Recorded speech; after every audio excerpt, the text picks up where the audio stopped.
Bismillahirrahmanirrahim. Assalamualaikum warahmatullahi wabarakatuh. Ikhwatal iman, bagaimana kita menyiasati umur yang singkat dan bagaimana kita mengubah kebiasaan menjadi sesuatu yang luar biasa. Kita semua tahu bahwa umur kita di dunia demikian singkat.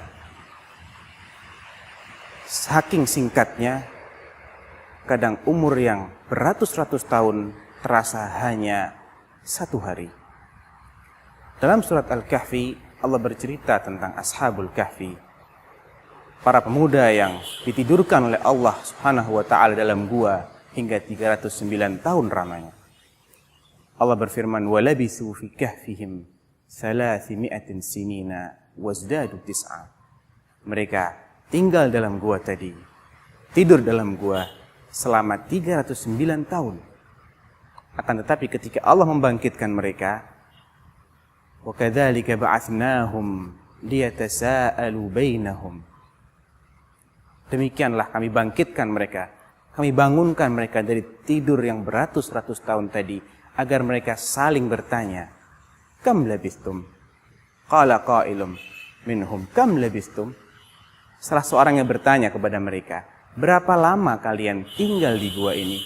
Qalu labithna yauman au ba'da yaumin. Kami hanya tinggal dalam gua ini sejauh atau selama satu hari, bahkan kurang dari satu hari. Demikian singkat umur kita di dunia. Rasulullah SAW bersabda, a'maru ummati ma baina 60 ila 70 sanah. Umur umatku berkisar antara 60 hingga 70 tahun. Wa qalilun man yujawizu dzalik. Dan sedikit sekali di antara umatku yang melampaui 70 tahun. Kalaulah 309 tahun terasa demikian singkat, lantas bagaimana dengan 60 hingga 70 tahun? Tentunya terasa lebih singkat lagi. Ikhwatal iman, dalam umur yang singkat ini, tidak semuanya kita pergunakan untuk ibadah. Hanya sekian persen yang kita pergunakan untuk ibadah. Adapun sisanya, maka untuk keperluan-keperluan lain, untuk memenuhi kebutuhan biologis manusia, berupa makan, minum, istirahat, tidur, bercanda, bekerja, dan lain-lain.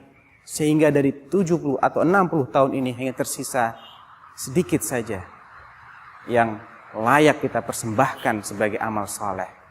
Akan tetapi ikhwatal iman, tahukah Anda bahwa dengan mengatur niat yang baik, maka kebiasaan-kebiasaan yang tidak bernilai ibadah tadi akan berubah menjadi ibadah? Marilah kita simak sebuah dialog yang indah antara dua orang sahabat Nabi, antara sahabat Abu Musa al-Ash'ari radhiyallahu anhu dengan sahabat Mu'adz bin Jabal radhiyallahu anhu. Dalam Sahih Bukhari dan Sahih Muslim, Rasulullah sallallahu alaihi wasallam mengutus kedua sahabat ini ke negeri Yaman. Mereka berdua diutus oleh Rasulullah sallallahu alaihi wasallam dalam rangka mengajarkan Islam kepada warga Yaman. Di tengah jalan, sahabat Mu'adz bin Jabal bertanya kepada temannya, Abdullah bin Qais alias Abu Musa al-Ash'ari, "Ya Abdullah, kaifa taqra'ul Qur'an?" Wahai Abdullah, bagaimana engkau membaca Al-Quran? Membaca Al-Quran adalah salah satu ibadah yang kerap kita lakukan. Lebih-lebih pada bulan Ramadan. Banyak orang yang berlomba-lomba membaca Al-Quran. Mengkhatamkan 1 kali, 2 kali, 3 kali, dan seterusnya. Bagaimana engkau membaca Al-Quran, wahai Abdullah? Baik membaca dalam salat maupun membaca di luar salat. Apa kata Abu Musa? Atafawwaquhu tafawwuqan. Aku berusaha meningkatkan bacaanku itu sedemikian rupa. Aku berusaha mengoptimalkan bacaan Al-Quranku itu. Aku membacanya di sela-sela kesibukanku. Demikian secara ringkas metode Abdullah bin Qais alias Abu Musa al-Ash'ari dalam membaca Al-Quran. Fakaifa taqra'u anta ya Mu'adz? Lantas engkau sendiri bagaimana wahai Mu'ad?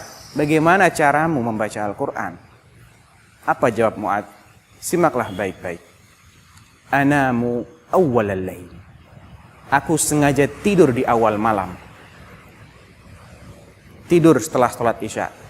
Tidak menghabiskan waktu malam untuk bercanda maupun melakukan kesibukan-kesibukan yang tidak bernilai ibadah. Akan tetapi sebagaimana sunnah Rasulullah SAW yang mengatakan, yang disebutkan oleh Bunda Aisyah radhiyallahu anha, kana yakrahu an-nauma qabla al-isya wal haditha ba'dah.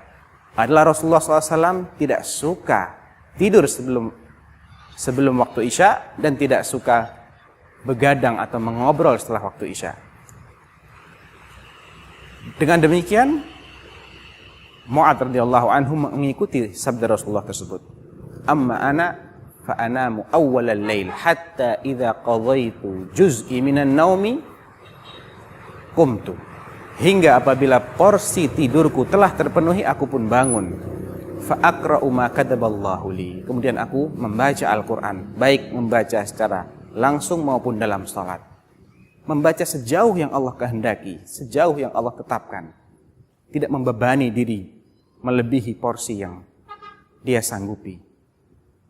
Fa ahtasibu naumati kama ahtasibu qaumati. Inilah intinya. Akan tetapi aku mengharap pahala dari tidurku di awal malam tadi, tidur yang kuniatkan demi mendapat kesegaran dan kebugaran untuk beribadah di akhir malam. Aku harap dari tidurku tadi itu pahala dari Allah Subhanahu wa taala, kama ahtasibu qaumati, sebagaimana aku mengharap pahala melalui salat malamku. Dengan niat, kebiasaan menjadi luar biasa. Hanya dengan niat, tidur Anda, makan Anda, minum Anda, bercanda Anda, dan semua kebiasaan Anda akan berubah menjadi amal saleh.